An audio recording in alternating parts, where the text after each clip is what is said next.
Te agradecemos, nuestro Dios, estamos en tu presencia, nos das la oportunidad de reunirnos, Señor, para estar en torno a tu palabra.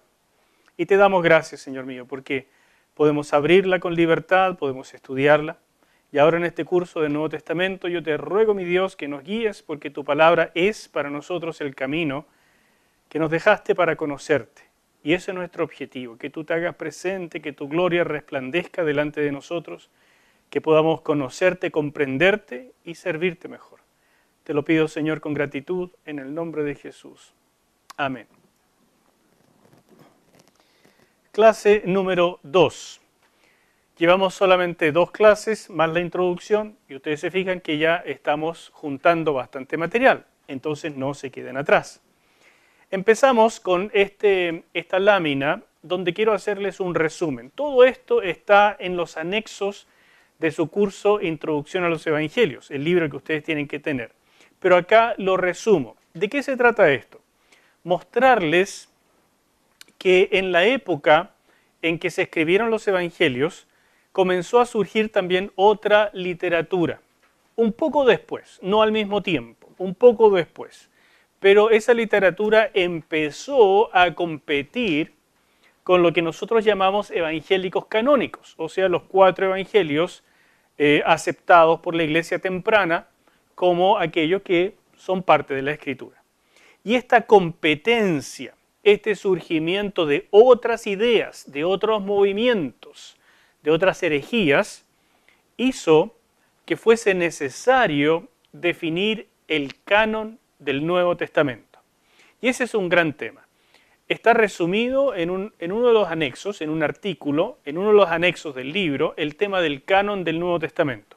Y yo les mandé a sus correos, o está en Dropbox también, 2 artículos pequeños sobre el canon que me gustaría que leyeran, porque es una manera más entendible de cosas que están a veces en libros extensos, 200, 400 páginas, de cómo se llegó a hacer el canon. Lo que les muestro acá es que a partir del siglo II comenzaron a aparecer varios evangelios que nosotros llamamos apócrifos o pseudoepígrafos. Apócrifo significa falsos, espurios. Pseudoepígrafo significa supuestamente de alguien, supuestamente de aquel que está en el título. ¿Me entiende? O sea, si el título dice de Pedro, entonces es pseudo de Pedro, es una pseudo firma, ¿entienden? Y eso comenzó a partir del siglo II. El siglo II comienza en el año 101, ¿se fijan? Y el último evangelio creemos que se escribió por ahí por el año 90, entonces está realmente muy cerca. Y junto a esto comenzaron a aparecer otros escritos de personas que sí eran cristianas. ¿Cómo diferenciarlos? Estos evangelios que nosotros llamamos apócrifos, y aquí solo le hice la lista de los evangelios, porque lo mismo ocurre con las epístolas y con los hechos. También hay varios hechos que son de otras personas. Nuestro Hechos de los Apóstoles es uno entre muchos otros. Hay hechos de Pedro, hechos de muchos, ¿ya? Bueno, acá tienen, por ejemplo, una lista. Evangelio apócrifo de los hebreos, evangelio de los egipcios, el evangelio desconocido, evangelio de Pedro, evangelio de Nicodemo, un protoevangelio de Santiago, y que junto con este evangelio de la infancia del Salvador, que pretende rellenar todas estas cosas que uno tiene como curiosidad. ¿Qué pasó desde el nacimiento del Señor hasta los 12 años, que se relata un pedacito en Lucas, y después qué pasó desde ese momento hasta que comenzó el ministerio? Entonces este tipo de evangelios lo rellena. Hay uno de Matías, de Bartolomé, de una María, que se supone que es María Magdalena. Hay un evangelio importante, tal vez el más importante de todos, que se llama el evangelio de la verdad. Hay otro de Tomás, que ya lo mencioné en las clases anteriores, uno de Felipe y uno de Judas. Así es que todo eso son escritos gnósticos, no son escritos cristianos. ¿Cómo saber qué es qué? Bueno, uno empieza a hacer una diferencia importante al conocer el estilo literario de un evangelio versus el gnosticismo, que es tanto el estilo literario, pero sobre todo el contenido. ¿ya? El contenido tiene que ver con el gnosticismo. Nuevamente, no puedo tratar eso ahora, pero ustedes lo pueden ver en un artículo que les mandé, que también está en su carpetita, que se llama Gnosticismo. Y es importante revisar eso para tener una idea.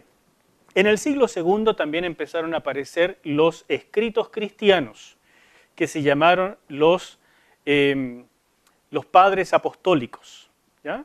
Y son estos escritos como el Pastor de Hermas, la Didache, que fue un escrito para catecúmenos, para personas que se iban a bautizar, principalmente para cristianos nuevos. Es como un discipulado, es muy interesante la Didache.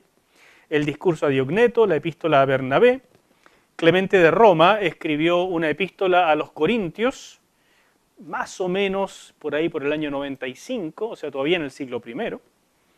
Hay 7 cartas de Ignacio que va rumbo a Roma al martirio, y mientras va en ese viaje, entonces él escribió a la iglesia de Roma, si mal no recuerdo, 7 cartas que se conservan.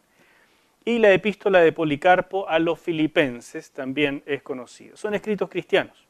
Y por otro lado, en el siglo II aparecieron varios escritos de aquellos que eran apologistas, defensores de la fe cristiana contra las herejías que comenzaban a salir, especialmente contra el gnosticismo. Y ahí tenemos a Papías, sus escritos se perdieron, pero se conservan resabios de lo que escribió Papías, sobre todo en la historia eclesiástica de Eusebio.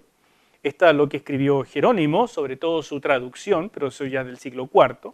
Ireneo, del siglo II, es muy importante, porque Ireneo fue prácticamente discípulo de los apóstoles, aunque Ireneo no directamente, pero Ireneo dijo haber estado estudiando, aprendiendo sobre el cristianismo a los pies de Policarpo, y Policarpo aparentemente fue discípulo directo del apóstol Juan. Orígenes también, Justino Mártir, Tatiano y Tertuliano, son padres de la iglesia que defendieron el cristianismo contra el surgimiento de estas nuevas herejías. Entonces, en esta defensa, uno aprende también qué es lo que se dijo en aquella época, y comienza a notarse la necesidad de definir cuáles escritos en el Nuevo Testamento iban a ser aceptados y cuáles no, o cuáles la iglesia ya había recibido como escritos autorizados o escritos que venían de apóstoles. Entonces eso es re importante porque ustedes entiendan que no había fotocopia, no había correo electrónico, nada de eso. Entonces no es que aparecía un escrito en una parte y de inmediato se conocía en todas partes, sino que de repente en las iglesias más importantes habían algunos escritos, en otras otros, y en algunas chiquititas a lo mejor no había ninguno, y solamente tenían oído de que había en alguna iglesia algo, y entonces mandaban algún emisario, por favor, necesitamos una copia, y tal vez le llegaba una copia de un evangelio, pero no de los 4, ¿me entiendes? Así funcionó, y eso era lento. No hay ningún escrito antiguo tan copiado como el Nuevo Testamento. Del Nuevo Testamento conservamos en la actualidad del orden de 10.000 copias antiguas.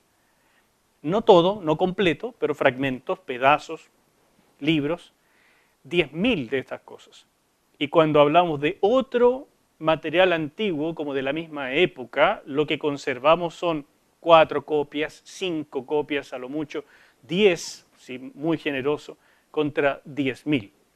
Así que se nota, las iglesias van creciendo y quieren tener estos escritos.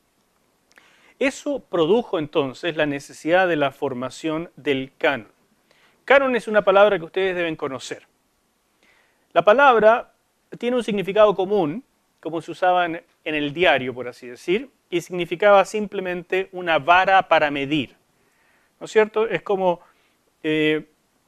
la wincha. Imagínense una vara de madera que nosotros vamos a usar, pero no vamos a usar la wincha, ¿no es cierto?, esa retráctil, sino con una madera que mide justo 1 metro, entonces esa es nuestra vara de medir, el patrón, y se habría llamado el canon. Así se usaba en la construcción, el canon. Bueno, pero esto empezó a usarse como una palabra técnica.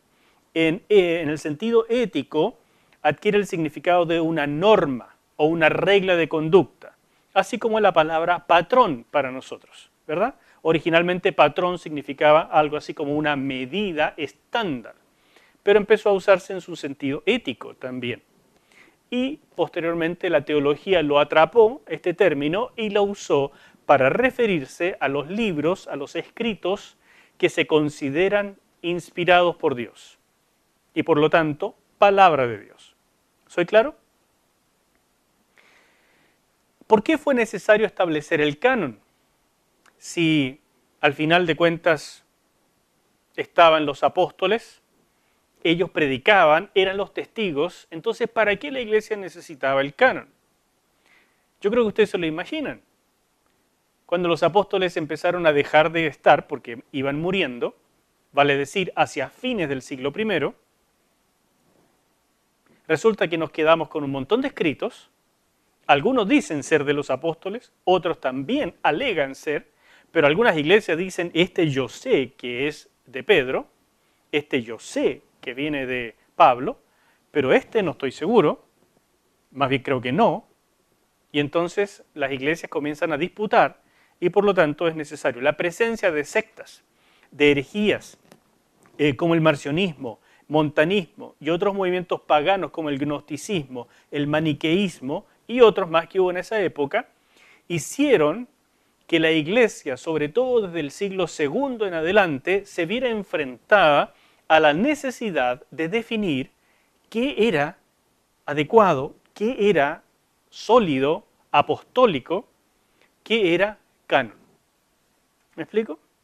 Entonces es un proceso bastante natural, pero en una época tan antigua que a nosotros se nos hace un poquitito como tan lejano. Pero es necesario saberlo, hermanos. Porque no es casualidad que tengamos 39 libros en el Antiguo Testamento y 27 en el Nuevo. No es casualidad. Esto es algo que Dios dispuso y que la iglesia reconoció. Hoy en día se ha tratado de llevar esto a una tendencia de decir que la iglesia impuso 27 libros del Nuevo Testamento y los impuso mañosamente con el fin de probar aquello que querían enseñar. En otras palabras, primero fue la doctrina, después los libros. Y eso sería sumamente manipulador. O sea, la iglesia sería la originadora de la Biblia y una iglesia tendenciosa, manipuladora, una iglesia que busca hacer algo con el libro y por lo tanto, si eso fuera la verdad, yo soy el primero en salirme del cristianismo. Porque sería una religión más inventada, sumamente mañosa. Pero, hermanos, los discípulos, los primeros discípulos murieron por la fe que confesaban. La gente verdaderamente defendía estos libros como apostólicos a una costa de su vida. Personas murieron a través de toda la historia del cristianismo por tratar de que nos llegaran a nosotros estos libros. Hay una historia maravillosa de 20 siglos, una historia extraordinaria. No conocerla es un insulto a nuestro legado.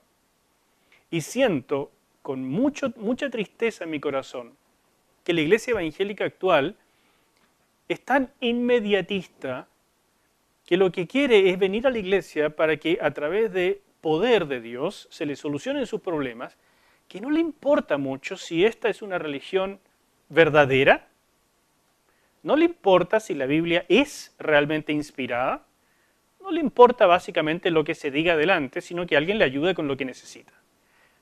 Eso, hermanos míos, es parte de nuestra cultura, de nuestra sociedad de microondas, sumamente materialista, y es algo con lo que tenemos que luchar, no es algo a lo que nos tenemos que adaptar. ¿Me explico? Bueno, parte de eso es también la escritura. Por eso ustedes están tomando el tiempo de venir a un curso como este, o los que están después escuchando estas grabaciones, se están tomando un tiempo precioso para escuchar cosas antiquísimas y seguramente se estarán preguntando más de una vez, ¿para qué me sirve esto?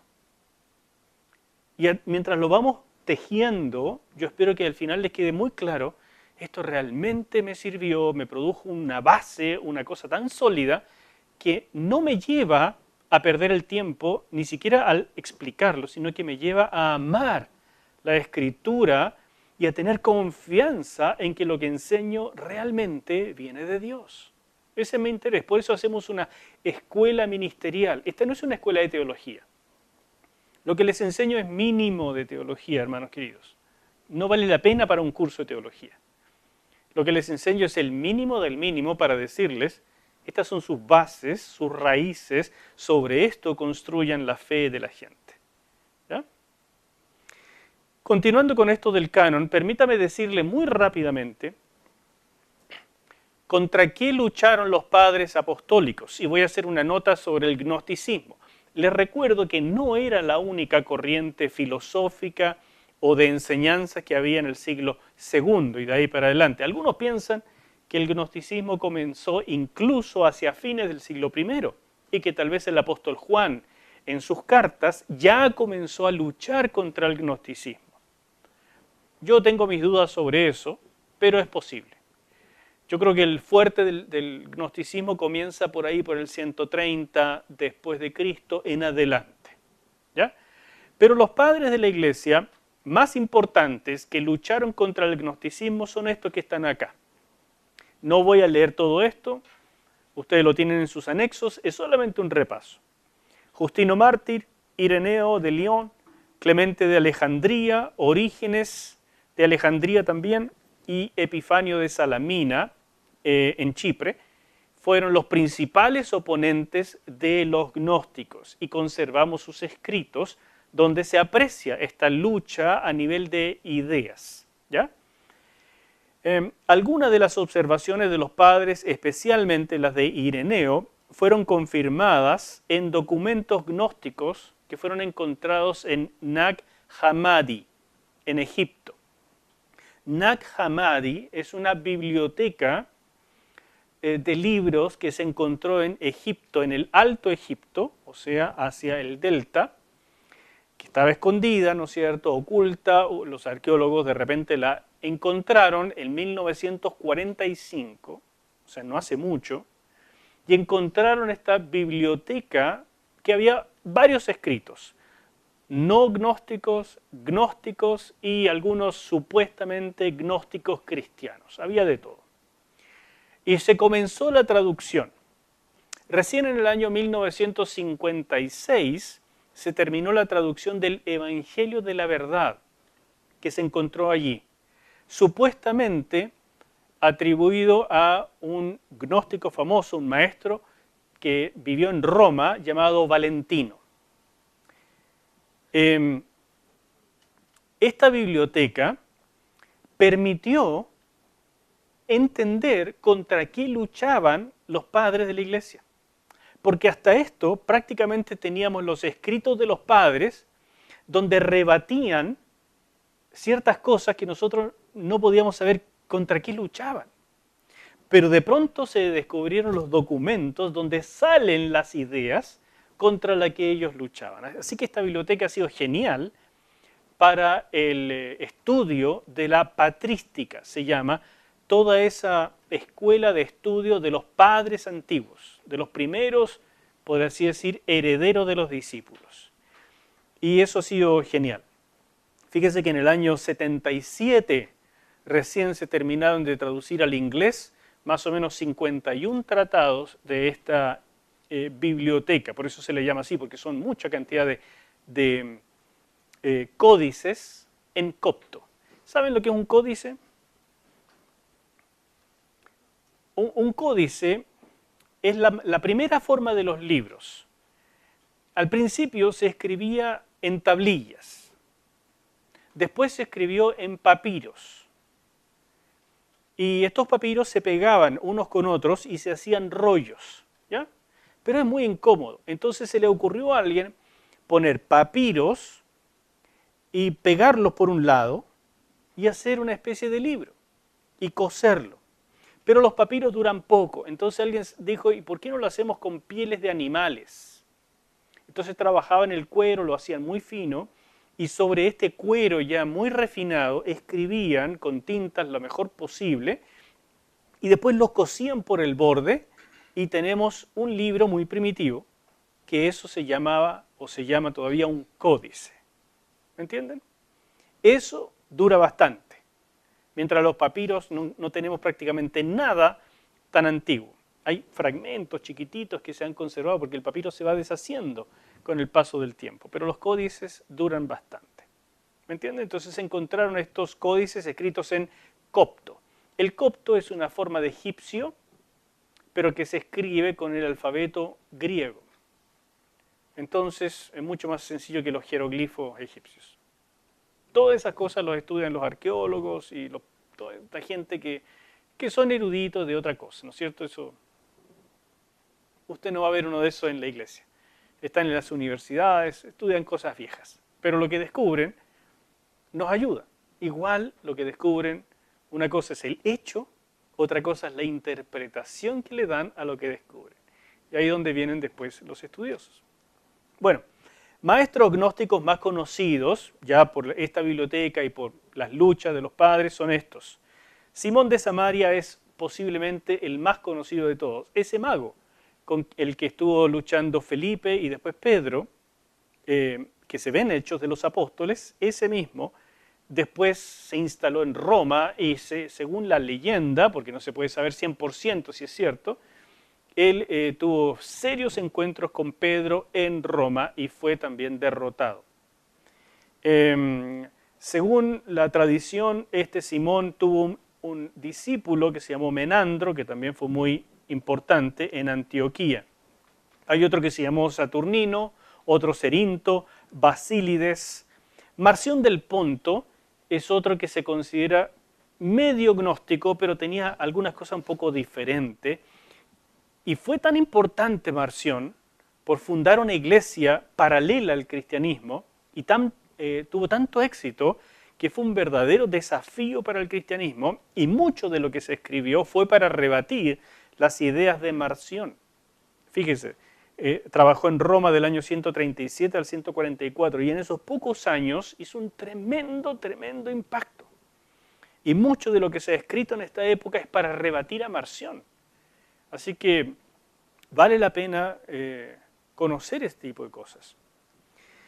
El más famoso de los maestros gnósticos fue Valentino, que trabajó en Roma también por ahí por el año 140. La primera vez que se usó el término canon fue en el año 367 por Atanasio, obispo de Alejandría. No es que no hubiera nunca una lista de los libros, pero no se había usado la palabra canon para referirse así a ellos. Por ejemplo, ya en Ireneo encontramos una lista de 22 libros y mencionó a otros completando los 27. Y así, muchos padres hicieron listas de libros, ¿ya? Pero hasta el año 367, en una carta, es que Atanasio mencionó la lista de 27 libros y lo llamó el canon del Nuevo Testamento.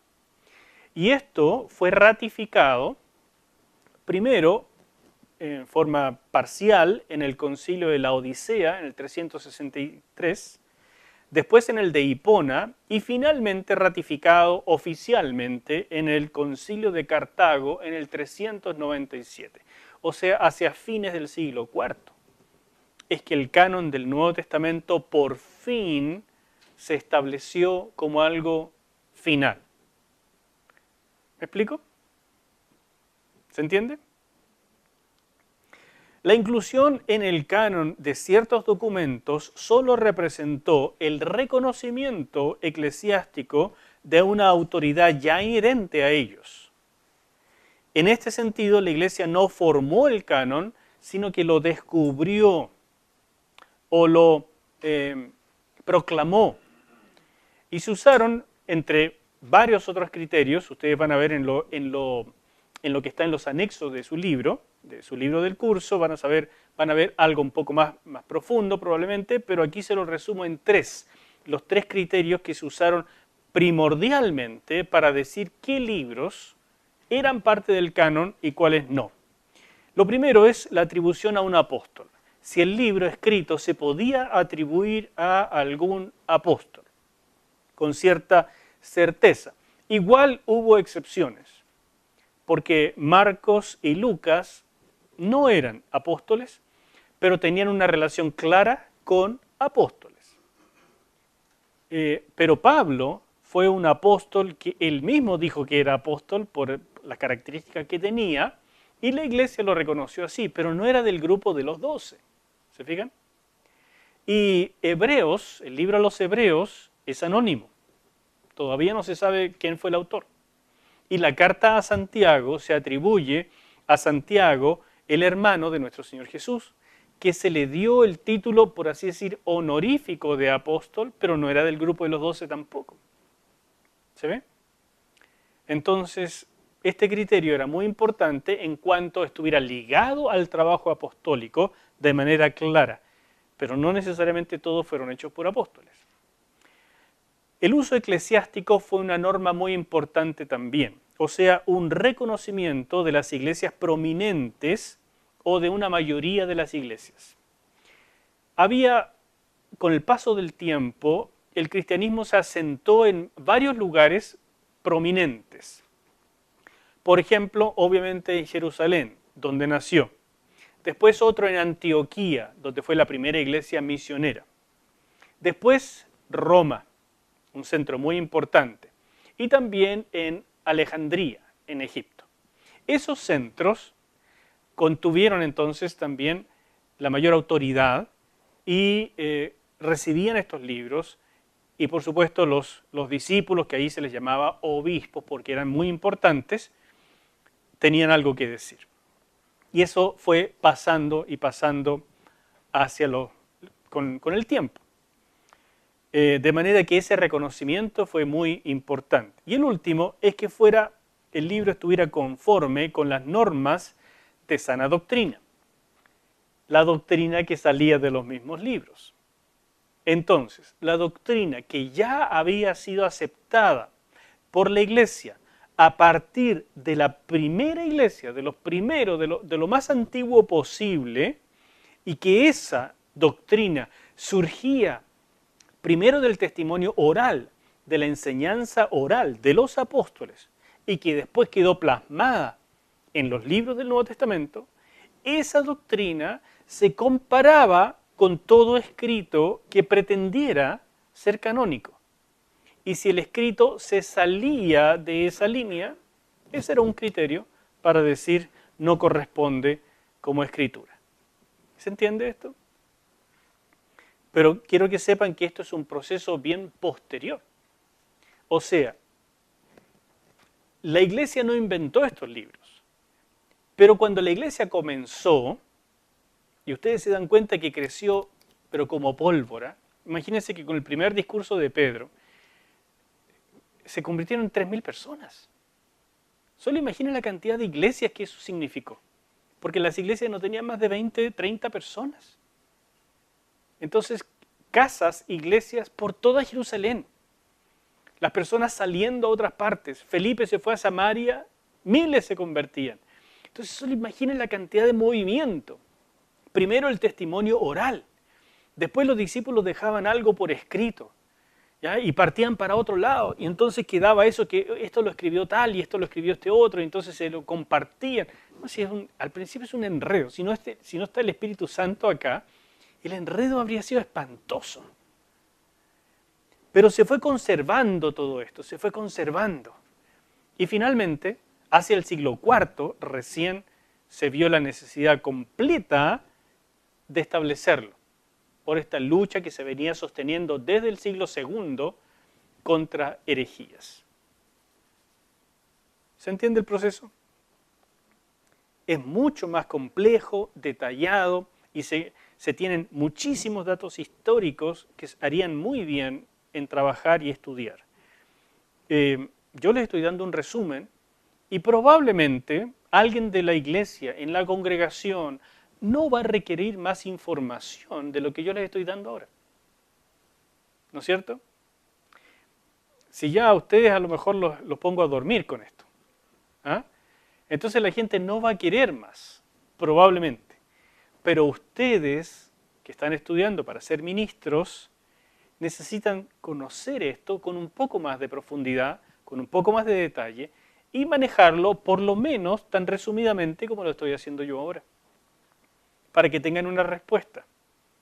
Porque no falta quien diga, al final usted sabe que la iglesia inventó la Biblia y que la Biblia es un libro antiguo lleno de errores y todo el mundo sabe eso. Y usted va a decir, no, sí tiene razón, pero mira, Jesús te ama. A ver, ¿cómo es? Apenas sabemos algo de Jesús si no es por la Biblia. Si alguien le mata la Biblia, usted no tiene ni Biblia, ni Jesús, ni cristianismo, ni nada. Así que esto no es menor. Si no tenemos respuestas, significa que nuestra religión, no me gusta la palabra, pero nuestra religión es tan pobre, limitada, como cualquier otra. Y que requiere que usted cierre los ojos, anule la razón y solo crea. Y no es eso. ¿Algo que decir hasta aquí? Dice pastor de que el canon no lo inició la iglesia. Hay algo que no entendí. ¿Quiénes fueron los grupos que se sentaron y dijeron, a ver, ordenemos esta cuestión y digamos cuáles son los libros que van a regir, digamos, nuestra doctrina, por decirlo así? Todavía no tengo claro quiénes fueron. Ya. ¿Fueron griegos, fueron judíos, fueron...? Ya, déjame resumirlo entonces, Fernando. Pónganme atención, ¿ya? Lo voy a dibujar para que vean el proceso. Y yo creo que les va a quedar más claro. Comienza todo con que empiezan a fundarse iglesias, ¿no es cierto? Tenemos iglesias por todos lados. ¿Qué usaban estas iglesias como escritura? Usaban el Antiguo Testamento, ¿no es cierto? Eso es la escritura. Porque no había Nuevo Testamento, pero no cualquier escritura, no cualquier Antiguo Testamento, sino que el Antiguo Testamento traducido al griego, que se llamaba Septuaginta.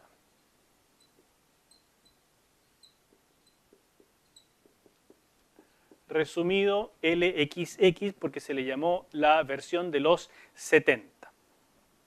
Eso era. A esto se le sumaba la interpretación de los apóstoles. O sea, ellos predicaban el Antiguo Testamento diciendo, en Cristo se han cumplido las cosas. Entonces lo primero que se hacía era una predicación de lo que el Antiguo Testamento se había cumplido en Jesucristo. Oralmente empezamos a tener un núcleo llamado evangelio. Comienzan a surgir cartas, no los evangelios. Lo primero son cartas, cartas como las de Pablo, que procuran regular cosas, enseñar, dar una dirección, dar ciertas pautas éticas, morales, aclarar asuntos doctrinales. A eso se dedicaron primeramente. Entonces escribieron, por eso son cartas dirigidas, cartas a los filipenses, cartas a los corintios, ¿no es cierto? Y algunas son personales, cartas a Timoteo, para que tú, Timoteo, hagas esto y aquello. ¿Soy claro? Entonces esas cartas son recibidas primero en la ciudad donde son recibidas, donde había una iglesia. En Éfeso alguien fundó una iglesia. Ustedes se dan cuenta que cuando Pablo llegó a Roma, ya la iglesia estaba en Roma. Alguien la fundó. Pablo iba en el viaje rumbo a Roma, como ustedes ven en Hechos, paraban en partes y lo atendían hermanos. ¿Cómo se fundaron esas iglesias? Porque el cristianismo era así, era pólvora. ¿Ya? Entonces, esta interpretación sumada a las cartas que permanecían en algunas iglesias, comienza a darnos ciertos libros del Nuevo Testamento, pero lo voy a poner entre comillas, porque está distribuido. ¿Ya? No todos tienen lo mismo.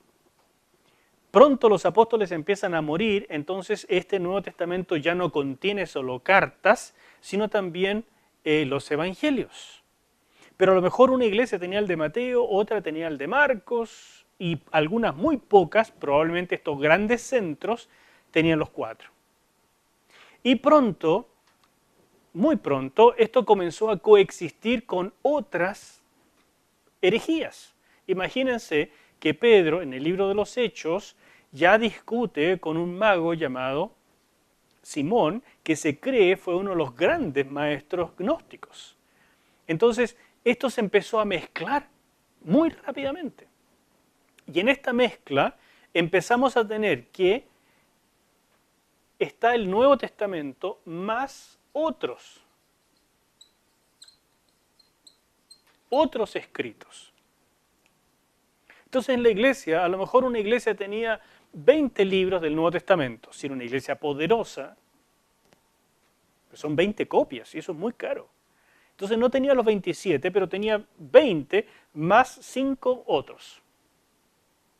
Y otra iglesia tenía los 27 más 10 otros. Y otra iglesia tenía 10 nomás, más 15 de estos.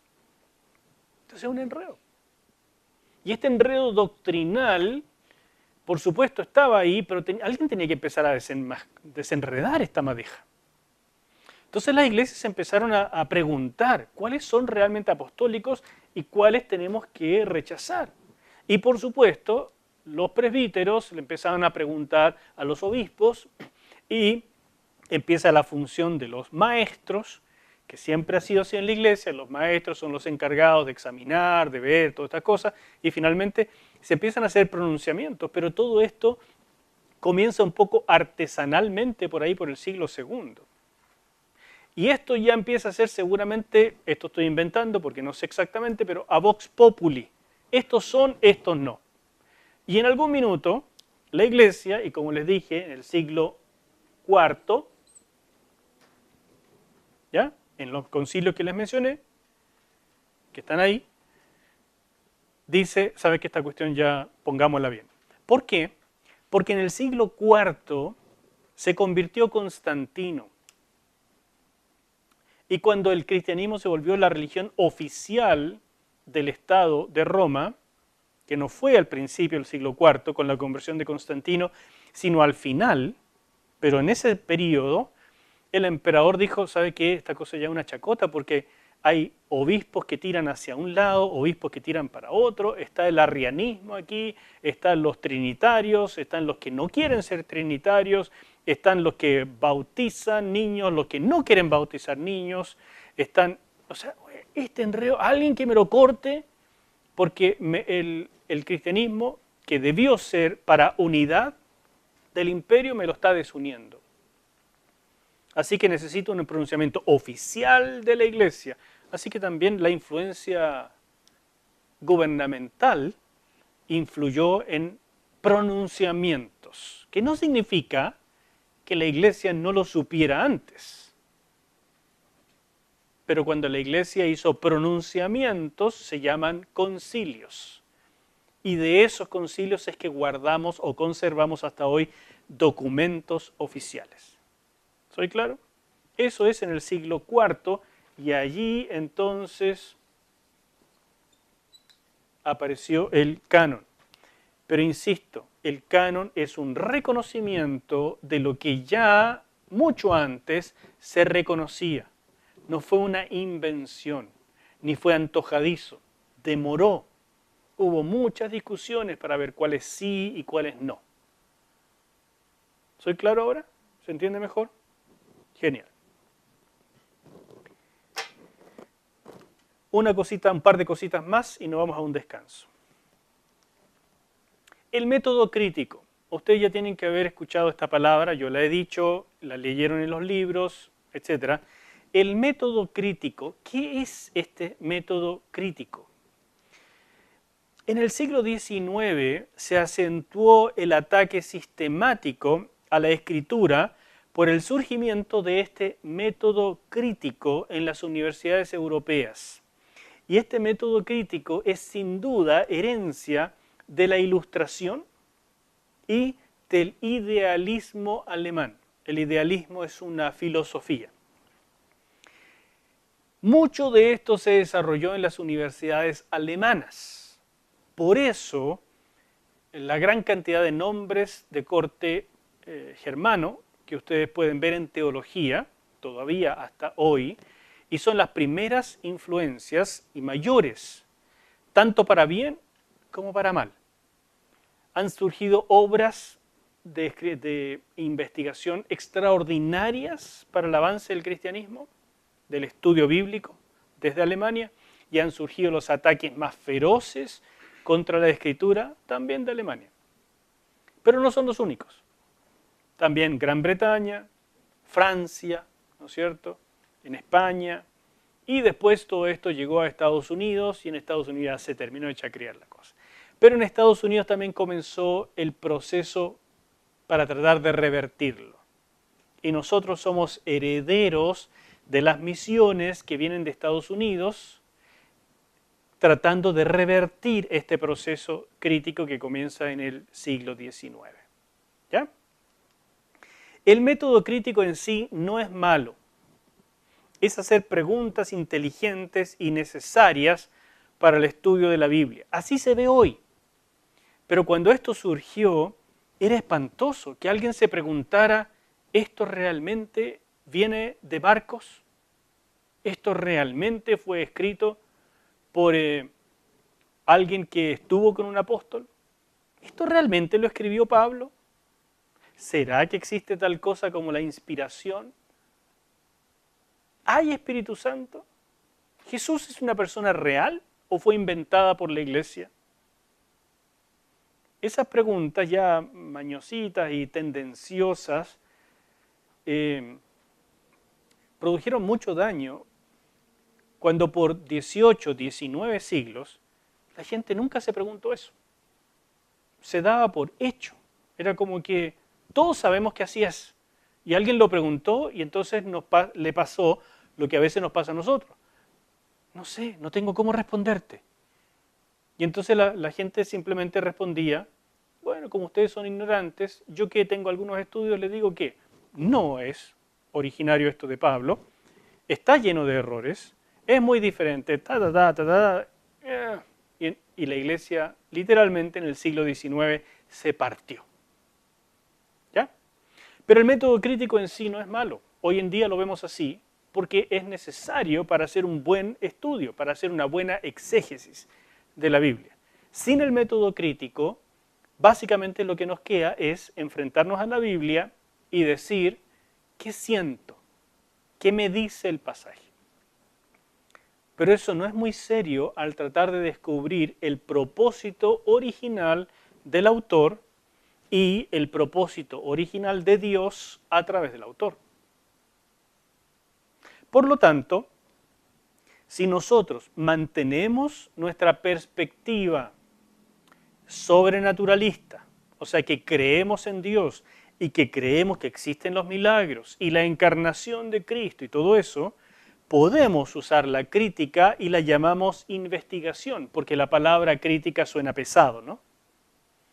Pero si la llamamos investigación, ¿no es cierto? O la llamamos hacer preguntas o cualquier cosa así, no es tan amenazante y resulta que tiene cosas muy importantes. Por ejemplo, la crítica de las formas se ocupa de la etapa oral.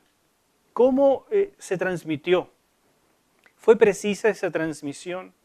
¿Cuánto influyó la iglesia o las comunidades que conservaron cierta tradición oral? Ese tipo de preguntas son súper importantes, pero se pueden trabajar de manera muy tendenciosa, muy anti-sobrenaturalista, y de esa manera obtenemos una destrucción.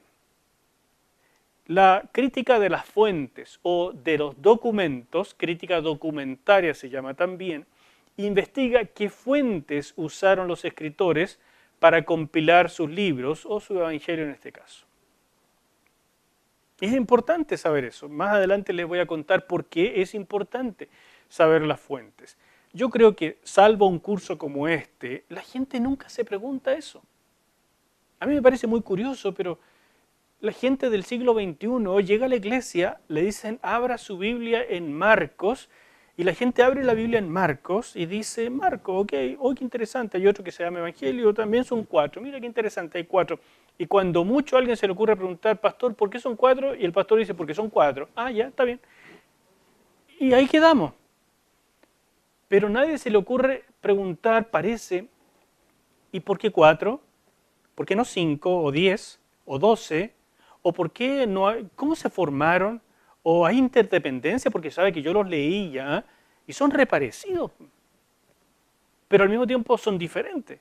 Y si estamos hablando de la misma persona y el mismo ministerio, Jesús, ¿por qué no son idénticos? Y si el pastor dice, mire, no pregunte tanto, solo crea, porque como que eso ya no es para esta época. En el siglo XIX comenzó ese cambio. Y a mí me da pena que en el siglo XXI, en nuestro país, se pretenda todavía decirle a la gente, pensar es para la universidad, aquí tiene que venir a creer nomás. Porque con eso le estamos diciendo a nuestros jóvenes, usted está bien en la iglesia mientras es niño, cuando es joven se va a la universidad, abandona la iglesia, después trabaja porque esa es la vida real, no venga a la iglesia, y cuando ya es viejito y está por morirse, vuelve a la iglesia. ¿Eso quieren ustedes? Yo espero que no, porque creo que tenemos respuestas sólidas de un Dios real, verdadero, que se encarnó para estar con nosotros. La crítica de la redacción es una reacción con las anteriores y busca describir los propósitos teológicos de los evangelistas como autores individuales. O sea, reconoce que hay una persona inteligente, pensante, que compiló, usó fuentes, usó formas, pero finalmente tenía un propósito al escribir y nos interesa saber por qué escribió y para qué. ¿Qué quiso decir? Bueno, hay muchas otras críticas, pero estas son las principales en términos de los evangelios. ¿Se entiende hasta aquí? Déjenme ver qué viene. No, vamos a ir entonces a un pequeño break y continuamos con el problema sinóptico.